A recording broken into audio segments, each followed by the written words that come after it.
Assalamu alaikum. As we are all well aware, Ramadan is just about to be upon us, and provided that Allah subhanahu wa ta'ala allows us to reach this amazing month, we are going to want, of course, to make the most of it.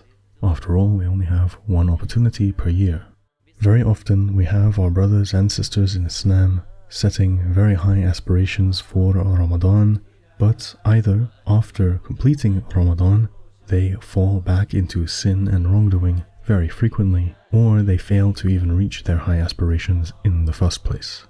This is a very simple video telling you about a habit tracker that I have created for you to use during Ramadan and beyond that, inshallah. Before we get into the routine, I just want to give a few seconds to talk about Sheikh Jalal Abul Rub. He is one of the translators of Tafsir Ibn Kathir in the English language. Unfortunately, he has suffered some major health issues. May Allah heal him and preserve him. If you are planning at all to donate during Ramadan, please consider his situation. I will leave the page in the description below, inshallah. It takes quite some time, about 3 to 4 weeks of doing something in order for it to be a proper habit, which is sort of automatically built into our life as something very solid, which we do mindlessly, almost automatically.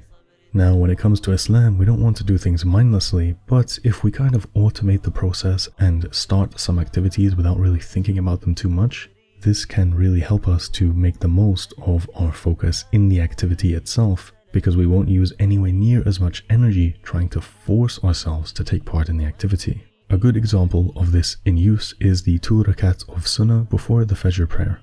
The adhan gets called and we're thinking, man, I gotta get up, I gotta do wudu, and I gotta pray Fajr. Oh, but then, I really want to pray the 2 rakat, but it is just so tiring. Do I have the energy to do both? The reality is, yes, of course you do. The overwhelming majority of the time, if you really wanted, you could pray 20 rakat on the spot. Energy, most of the time, the overwhelming majority of the time, energy is not the problem. Instead, the problem is almost always our own mind. Our nafs push us to one direction and our brain is trying to get us to do the other one. We have to fight against our nafs and build a regular habit of doing the things that we want to if we really wish to improve. So this habit tracker, I have included quite a few things, but I've also tried to keep it as minimal as possible. The aim is to try and assist you in bettering your Islam while also acknowledging that you are not superhuman and you do have limits. I've created it in Google Sheets so you can very easily tick everything. There's also a box which automatically unticks all of the ticked boxes once you've ended the day.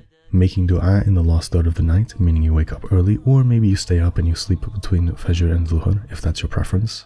Praying the 2 rakat before Fajr, as well as all of the Sunan Rawatib. Dedicating time to studying Islam and memorizing the Quran. And by the way, I'm going to make a separate video on this, inshallah. Memorizing the Quran, even if you only learn a verse a day, and yes, that's almost nothing. Even if you only learn a verse a day, this is one of the most amazing journeys you will ever attempt in your life. And may Allah subhanahu wa ta'ala grant us success in learning His religion, as well as memorizing His book. Of course, without any hesitation, I put the obligatory prayers on there. Those should already be a habit, but some of us, we need to still build up to them. And also the feeling of having ticked another thing off of the to-do list, I think it will help you progress through the rest of the routine. I have also included the morning and evening adhkar, as well as a link to a website which gives you them so you can read them out very easily. I have also included a section for tahajjud, which you can do as much as you want, as well as the witr prayer. If you don't know, witr is a prayer which is prayed in an odd number of rakat, and it is the last prayer that should be prayed of the night. The nice thing about doing this in Google Sheets is it's accessible to everyone, and it's very easy to modify. You can choose to hide a row if you don't want to see it, or if you prefer to delete it from the to-do list, which I wouldn't recommend. Maybe you want to build up to some habits over time, but if you do want to delete it, you can just by deleting the row. You can also add your own things that you want to put into your routine. Maybe you want to work out a certain amount per day. Maybe there's a specific thing you want to try and do every day and build up to something bigger. Or perhaps you just want to add something simple like reading the Quran for 20 minutes or so after every prayer. Whatever it is, you can very easily add it as long as you are comfortable with the to-do list getting a little bit longer. It is completely free and accessible through a link in the description down below, and I truly hope it will be of benefit to you, inshallah. Something very important to realize, and I won't spend long on this point, but I just want to get it home. Ramadan and Islam in general, it's not only about building a routine of doing goodness. It's also about building a routine of avoiding wrongdoing. Many of us, we have subtle addictions to certain haram things. And for others, maybe we're not addicted, we just really struggle with leaving it long term. Maybe you go a few weeks, a few months, maybe even a year without it, and then you fall into it once again. May Allah subhanahu wa ta'ala aid us all in curing our immoralities and correcting our wrongdoings. But my sincere advice to you is, spend more time around Islam, add more things to your Islamic daily routine, and by doing this, inshallah, you will naturally find yourself less inclined to listen to your nafs and do something haram.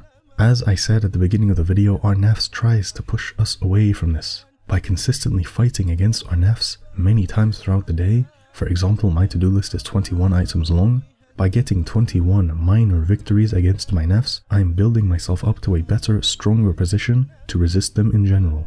And this is especially helpful when it comes to engaging in haram that you have to seek out. And yes, in this case, I am mainly talking about things like listening to music, engaging in obscene material and things like this. By consistently fighting small battles against your nafs, and yes, sometimes you may lose, but inshallah the majority of the time you will win, you will also be able to battle your nafs and win when it comes to strong desires. I truly hope that you will benefit from this. Throughout the Ramadan, inshallah, I intend to post some beneficial videos. I hope that you will be able to benefit from them, inshallah. May Allah subhanahu wa ta'ala allow us all to reach Ramadan in the first place, because it's still not quite here yet. And once it arrives, may Allah subhanahu wa ta'ala allow us to make the greatest benefit of it available to us. Assalamu alaikum wa rahmatullahi wa barakatuh.